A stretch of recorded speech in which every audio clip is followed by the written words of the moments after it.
Hi there, and welcome back to my channel. Sorry it's been so crazy long since I updated.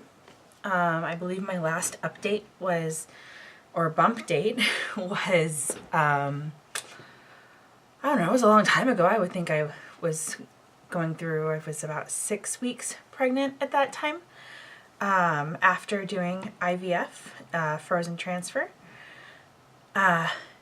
So it has been quite a while because I am currently just a couple days shy of 21 weeks pregnant.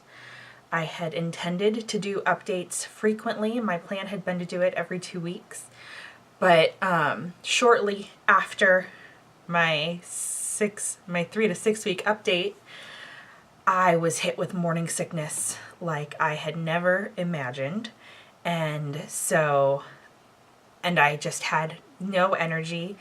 I ended up being diagnosed with hyperemesis gravidarum, which was highly unpleasant to say the least. And it just, making videos was not high on my priority list. Just making it through the day was really the only thing I was focused on at that time.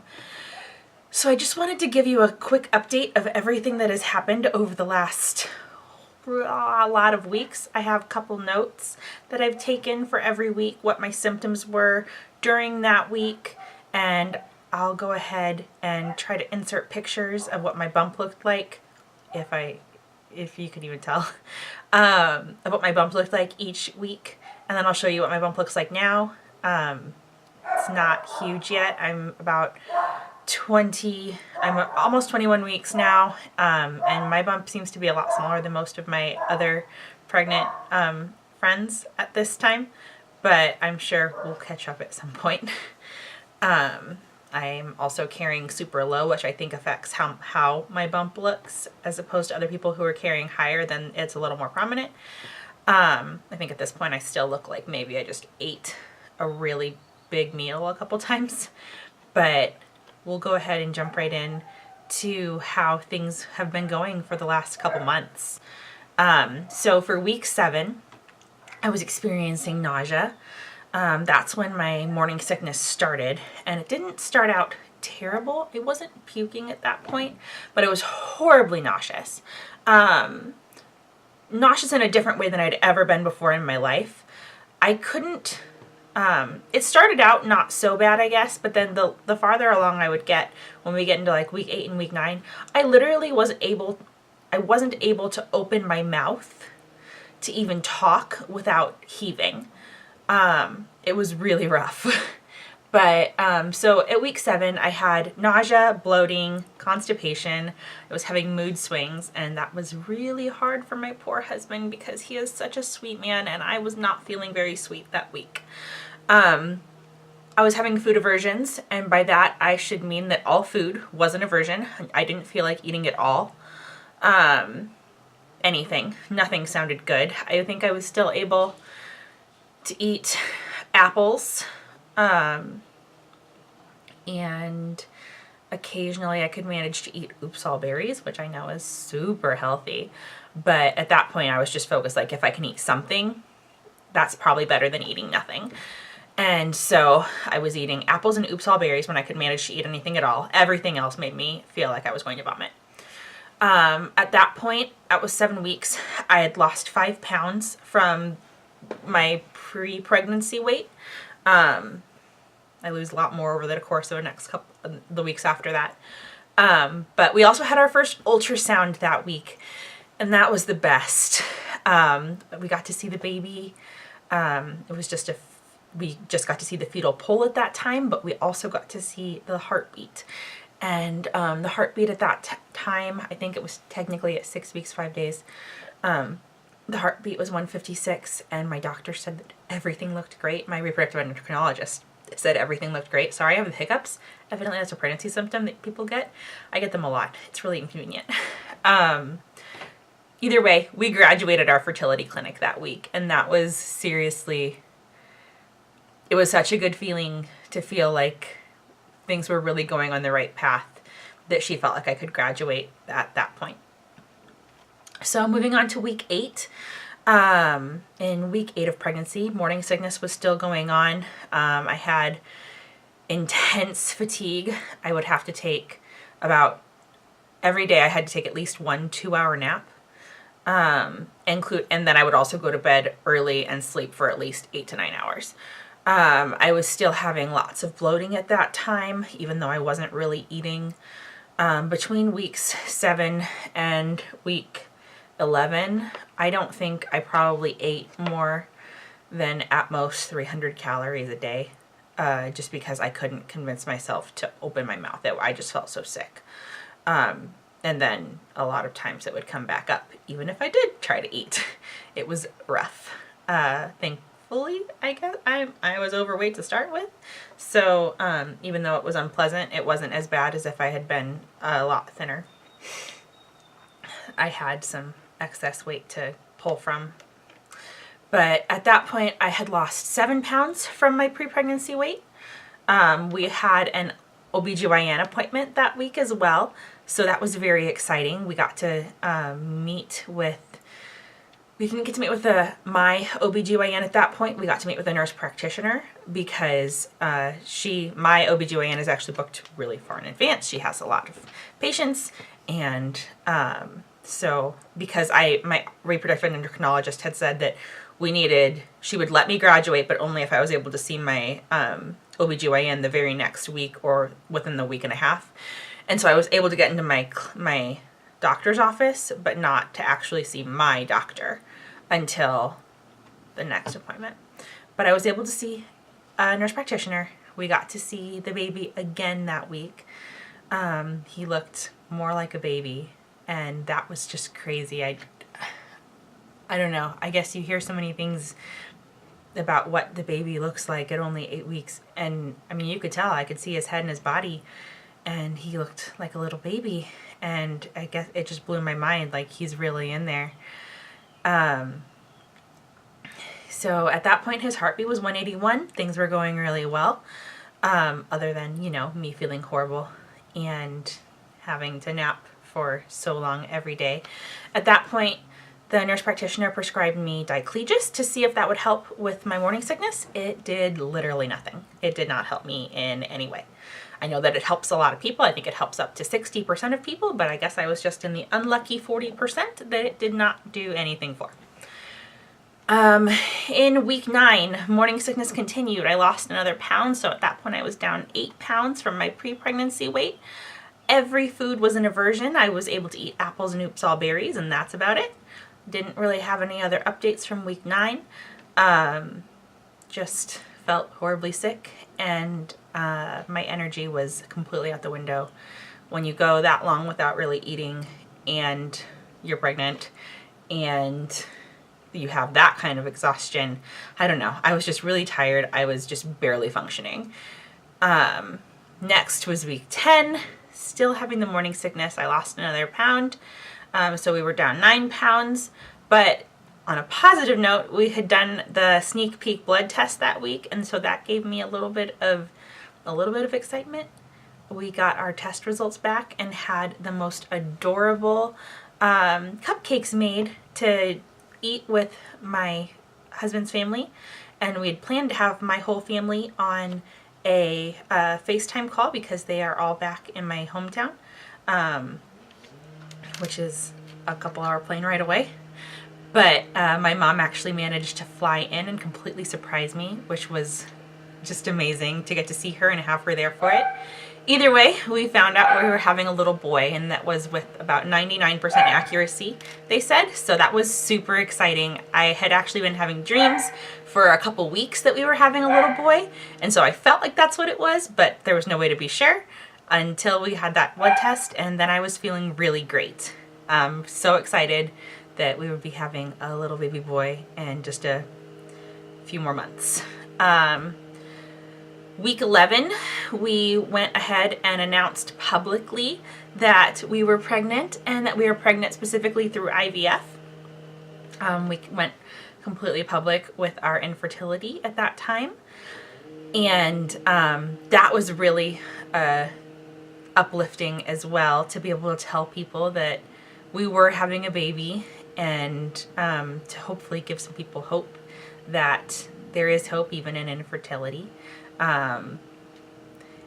So that was really great. At that point, I was down 11 pounds total. So I'd lost another 2 pounds. Still having everything was a food aversion I couldn't eat. But on a positive note, that was the week that we had our very last shots. So up until then, I'd been doing progesterone and estrogen shots. Progesterone were daily, every single night, and estrogen shots were every 3 days. And our very last progesterone and estrogen shots happened in week 11. And that was crazy and wonderful to finally be done with that. It's weird because even now, I don't feel the same kind of pain, but if I like go jogging, I can feel where I would get the shots and it actually kind of hurts still. So I don't know when that's going to go away, but it was actually almost even numb there for a while, and that seems to have gone away at this point. So that took about two or 3 months. Week 12 was when we had our NIPT scan. We did not do that because because it would have changed anything for us. Our baby was our baby, and we were going to love him no matter what the results were, and we were going to have him no matter what the results were. We did it literally just because I wanted another opportunity to have another ultrasound and see the baby again. At that ultrasound, at the 12-week ultrasound, he looked completely healthy. We got to see him moving all around. He was like throwing a little dance party in there. It was so cute. That was definitely the highlight of the week. The downside of the week, at that point, I was down 15 pounds. I lost 3 pounds that week from vomiting and nausea being so extreme. At that point, I had been vomiting basically all day, every day. I wasn't eating. I wasn't able to drink anything either. Everything came right back up. I'd stopped peeing at that point, even because I was so dehydrated, and I was terribly constipated as well.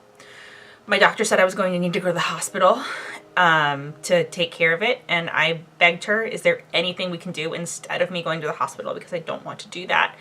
And so they prescribed me Zofran and said, try this, and if it doesn't work, you have to go to the hospital. It's not an option.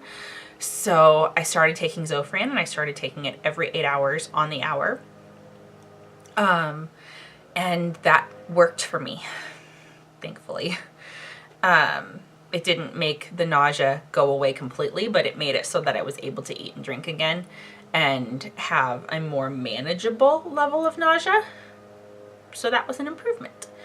I also started taking baby aspirin in week 12 as a daily medication because during our NIPT scan, we learned and from the blood test that I have low PAP-A, which is a common complication in people who do IVF, but basically it means that my placenta or his placenta, I don't know who the placenta belongs to, the placenta, is not making enough of this protein, and that specific protein makes me more likely to have preeclampsia, which is obviously a pretty dangerous situation if it were to happen, and it makes him more likely to have low fetal growth. And the only thing that has been proven to help at all with those things is if you take baby aspirin, because it helps get better blood flow to the baby. So that was started in week 12 and will continue for the rest of my pregnancy. In week 13, morning sickness finally became manageable because I was on the Zofran, and so that was pretty life-changing at that point. I was able to gain 1 pound back that week, so I was down only 14 pounds from my pre-pregnancy weight. I was feeling really bloated still at that point, and I was very constipated as well, but at least I wasn't puking all the time. So that was nice. Week 14 is when the second trimester started, and it was a really big relief to make it to that point. Morning sickness was being managed again with Zofran. I was taking it every 8 hours on the dot. If I missed a dose, I became horribly ill again, violently ill. Even though I was still down, I I think I gained another pound at that point, so I was gaining about a pound a week over those 2 weeks. I was still down 13 pounds. I could still wear my regular shirts, but I had started to develop a little tiny bit of a bump. And so I started wearing maternity pants at that point because I'd noticed that with my really extreme nausea, the tighter my pants were, the worse the nausea was too. And so it was just better to have looser pants and not feel as sick or have that pressure on my stomach. So I started wearing maternity pants at week 14.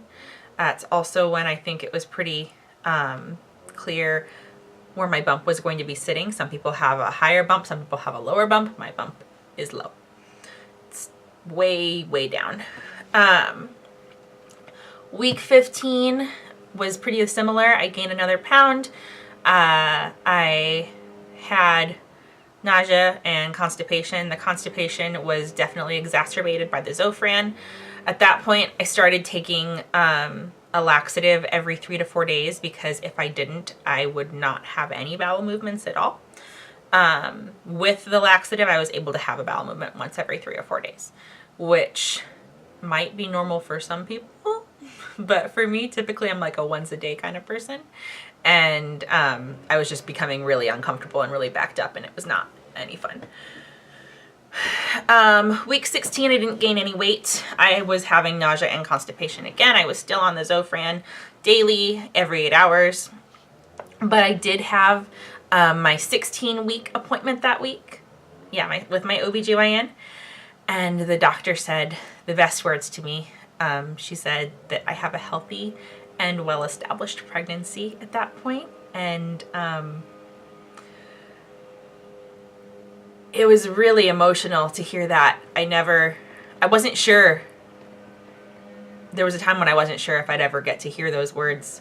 And there's a lot of fear and anxiety that you can have when you're pregnant and had to go through treatments to get pregnant.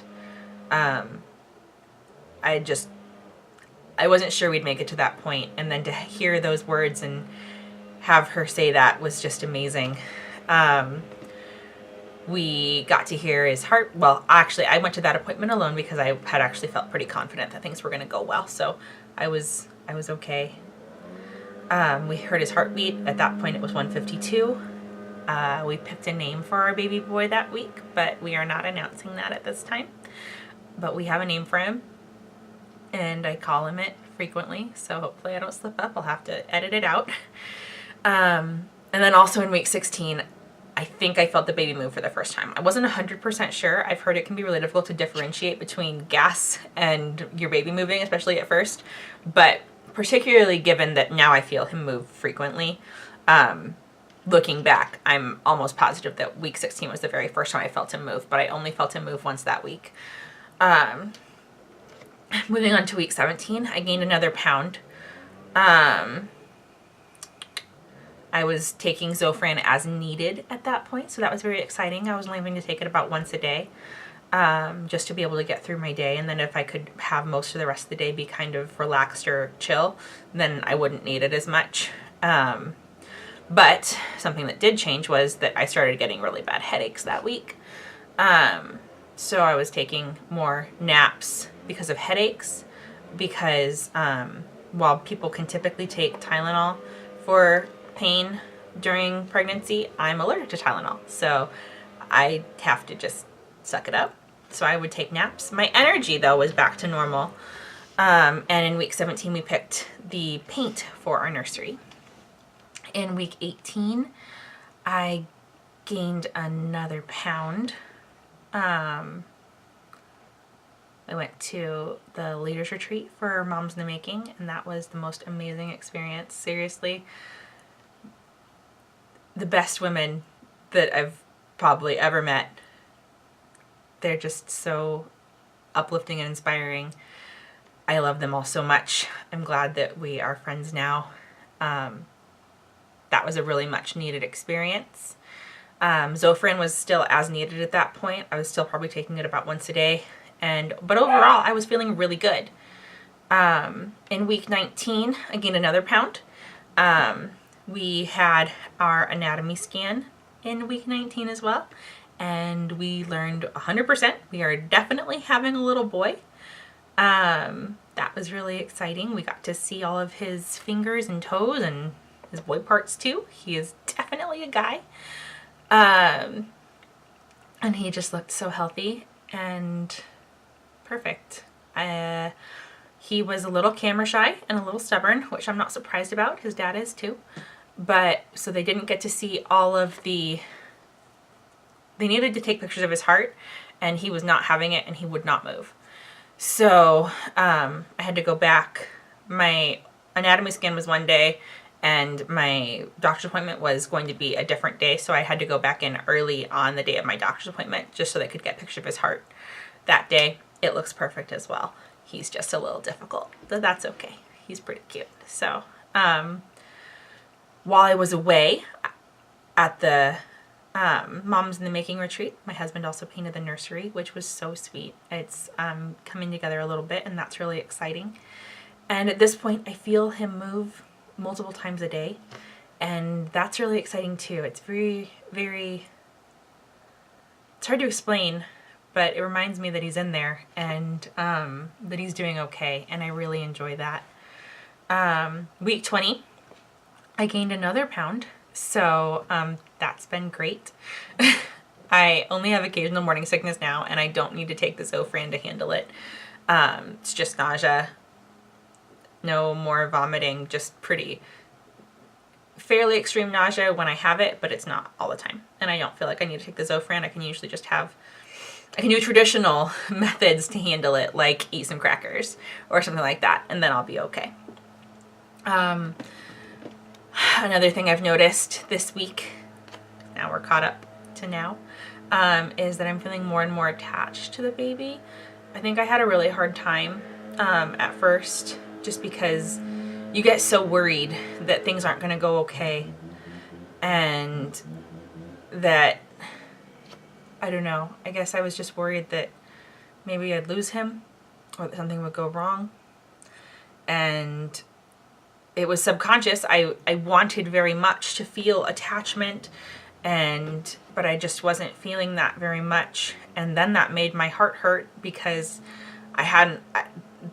there wasn't really anything in the world that I'd wanted more than being pregnant and having a baby at one point. There's things I want more now, particularly having a strong relationship with God. But there was a time when there was nothing I wanted more in this world than to have a baby, and to have that happening and then not feel the way that I expected to feel is really difficult. And I think that part of that was also because I'd felt so sick and so terrible for so long that made, I don't know, pregnancy wasn't the experience that I had been expecting for it to be. And I think that made me enjoy it less, I guess. But at this point, I'm feeling much better. I feel much more like myself. I talk to the baby all the time. I play him songs. I play him our favorite songs, mine and my husband's. I read to him. The second trimester has just been a lot better than the first was. And I've heard that that's pretty normal, so I'm looking forward to that continuing. I guess as far as, aversions for overall was food. All food. Particularly though, I work at Starbucks and all of the food there has sounded terrible. To the point that even talking about that right now is making me feel a little bit nauseous. So I'm going to stop. I haven't really had any cravings, actually. Pretty much everything's been aversions and then just eating what I can manage to eat. I guess if I had to say that I had cravings, fresh fruit in general. I know that apples were like the main thing that I was eating for a while when I was able to eat, but fresh fruit and vegetables have been my go-to. I just can't get enough healthy, fresh fruit and veggies. And so that's been really good, and hopefully that continues after the baby comes, because that's really as much as I would like for it to be my regular life, it's definitely not. But yeah, I guess there's an update of where I've been and why I've been gone so long. Everything is going really well now, and hopefully I'll be able to make more updates more frequently. But I'll try to slip in some pictures of what my bump has looked like each week, and maybe I'll slip in some of the footage from our ultrasounds too. I hope you're all doing well and hope you enjoyed this update. Thanks for watching. Make sure to follow me on Instagram and subscribe to my channel here. And look forward to giving you more updates about our baby boy in the coming weeks. Thanks so much for watching. Bye.